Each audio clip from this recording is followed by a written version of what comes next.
Hi friends, మీకు part 1లో Meesho sari peach white print ఉన్నదని హాఫ్ శారీ కన్వర్ట్ చేసి చూద్దామని చెప్పాను కదా.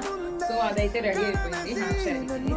దానికి కింద బాటమ్ అయితే ఇలాగా ఇలా అనమాట, ఇలా స్టిచ్ చేసేసారు, ఐరన్ ప్రింట్స్ పెట్టేసేసి ట్యాక్సీస్ ఏమి ఇలా పెట్టించాను. అండ్ బ్లౌజ్ వచ్చేసరికి శారీలో వచ్చిన బ్లౌజ్ కాకుండా మనకి ఇట్లా శారీలో ఉన్న ఈ పిచ్ వైట్ ప్రింట్ని హై నెక్ పెట్టించేసి అదేమో ఇలా స్కాలప్ నెక్ పెట్టించుకున్నాను అనమాట.